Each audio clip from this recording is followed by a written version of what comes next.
ஒரு அரபியிலே ஒரு கவிதை மொழியிலே ஒரு அழகிய ஒரு நிலையை சொல்லும் பொழுது சொல்வார்கள் என்ன தெரியுமா? கம்மின் கஃபனின் மக்ஷூலும் வஸாஹிபுஹு ஃபிஸ்ஸூக். கம்மின் கஃபனின் மக்ஷூலுன் வஸாஹிபுஹு ஃபிஸ்ஸூக். எத்தனையோ கபன்கள் கழுவி தயாராக்கப்பட்டிருக்குது, எத்தனையோ கபன்கள் எல்லாம் கிழித்து கழுவி தயாரான நிலையில் அங்கு அடுக்கி வைக்கப்பட்டிருக்குது. அந்த கஃபனுக்கு சொந்தக்காரர் கடை வீதிகளிலே உலா வந்து கொண்டிருக்கின்றார். அந்த காலங்களை கணக்கெடுக்காமல் பெருமக்கள் சொல்வார்கள், எத்தனையோ கஃபன்கள் கழுவி தயார் நிலையிலே சுத்தமாக்கப்பட்டு சீலை கிழிக்கப்பட்டு விட்டது, சீட் கிழிக்கப்பட்டு விட்டது, உனக்கான முடிவு நெருங்கி விட்டது, உனக்கான வாழ்வு அஜல் அல்லாஹ் தஆலா அதனை அந்த நேரத்தில் அந்த காலத்திலே அல்லாஹ் தஆலா அதற்கான அஜலை நிர்ணயம் செய்து விட்டான். ஆனா நீ அதுக்கு சொந்தக்காரன், அதை நினைக்க வேண்டியவன் என்ன செய்தான் தெரியுமா? வஸாஹிபுஹு ஃபிஸ்ஸூக். கடை வீதிகளில் அவர் உலா வருகின்றார் என்கிறத பெருமக்கள் சொல்வார்கள். கண்மின் கபரின் மஹ்ஃபூருன் வஸாஹிபுஹு பிஸ்ஸுரூரி மக்ரூருன். எத்தனையோ கபர்கள் தோண்டி கபர்கள் தயார் நிலையில் வைக்கப்பட்டு விட்டது. நீ மௌத்தாகிறதுக்குரிய சீட்டு உனக்கு கிழிக்கப்பட்டிருச்சு. என்னதான் ஆடினாலும் ஓடினாலும் எங்கதான் போய் ஒளிஞ்சாலும் உனக்கான நாள் தயாராக்கப்பட்டு விட்டது. இன்றைய நாளையில் உனக்கான முடிவு அஜல் நான் எழுதிவிட்டேன், நான் எழுதிவிட்டேன். அந்த எழுத்து உனக்கு சமர்ப்பிக்கப்படும். நீ என்ன செய்றாய் தெரியுமா? பிஸ்ஸுரூரி மக்ரூரும். பொடுபோக்கோடு நீ சந்தோஷமாக அலைந்து கொண்டிருக்கிறாய். ஆனா உனக்கு தெரியாது உன் கபர் ஏற்கனவே வெட்டப்பட்டது என்கிறது. உனக்கு தெரியாது உன் கபர் ஏற்கனவே வெட்டப்பட்டுட்டு என்கிறது. கம்மின் ஃபமி லாஹிகுன் வஹுவ அன் கரீபு ஹாலிகுன். எத்தனையோ வாய்கள் சிரித்துக் கொண்டிருக்குது, நையாண்டி பண்ணி கொண்டிருக்கின்றது.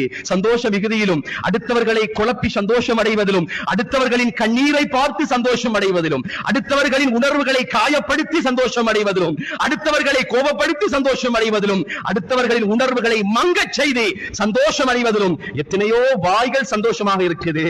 ஆனா அவர்களோ நாசத்தின் அழிவை நோக்கி சென்று கொண்டிருக்கின்றார்கள் என்கிறத பெருமக்கள் எங்களுக்கு சொல்வார்கள். அருமையானவர்களே, எனவேதான் இந்த காலங்களை நாம் மிக சிறப்பான முறையிலே கழித்துக் கொள்ள வேண்டும். இந்த ஷாபானுடைய காலம், இனி வருகின்ற ரமலானுடைய காலம். எனவே ரமலானுக்கான ஆயத்தமாக இந்த மாதத்தை நாம் சீர்சமைத்துக் கொள்ள வேண்டும். அல்லாஹ் நாம் நிறைய துஆ செய்யணும். யா அல்லாஹ், இந்த ரமலானுடைய காலம் நெருங்குகின்றது, எனவே அதற்கான ஆரோக்கியமான வாழ்க்கையை நீ எனக்கு தரணும். ஆரோக்கியத்தையும் ஆஃபியத்தையும் வேண்டி நிற்க வேண்டிய காலம் இந்த ஷாபானுடைய காலம்.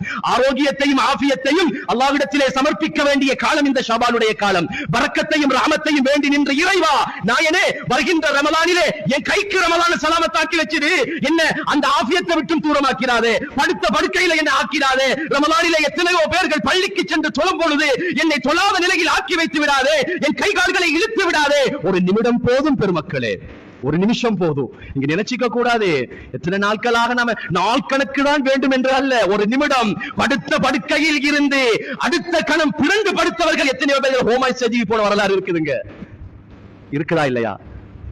நம்ம அல்லாஹ் கிட்ட நிறைய துஆ செய்யணும். யா அல்லாஹ், வருகின்ற ரமலான எனக்கு சலாமத்தாக்கி வச்சிடு.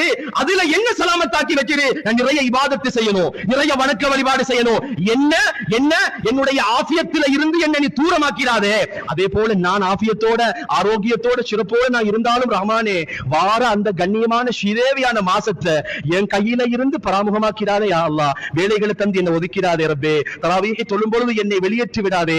குர்ஆன் ஓதுவதற்கான சந்தர்ப்பத்தை தந்து விடாமல் வேலையை கொண்டு என்ன சோதிச்சிடாதே, கஷ்டத்தை கொண்டு என்ன சோதிச்சிடாதே. அருமையானவர்களே, எனக்கு நோய் வந்தாலும் பிரச்சனை தான், என்னை சுற்றியுள்ள மக்களுக்கு நோய் வந்தாலும் பிரச்சனை தான். உன்னை எனக்கு வந்தா பிரச்சனை இல்ல, என் பொஞ்சாதி பிள்ளைங்களுக்கு, என் உம்மா பாப்பாவுக்கு, என் குடும்பத்தில் உள்ளவங்களுக்கு, அவங்களுக்கு வந்தாலும் அவருக்கு பிரச்சனை. நிம்மதி இருக்காது, சந்தோஷம் இருக்காது, ஸ்ட்ரெஸ் வந்துடும், மன அழுத்தம் வந்துவிடும். எப்படிங்க இபாதத்து செய்யறது? நம்ம இதை துஆ செய்யணுங்க. அதற்கான ஒரு சிறந்த நாள் காலம் தான் இந்த ரஜபும் ஷாபானும். வல்ல ரஹ்மான் என் பாவங்கள் தவறு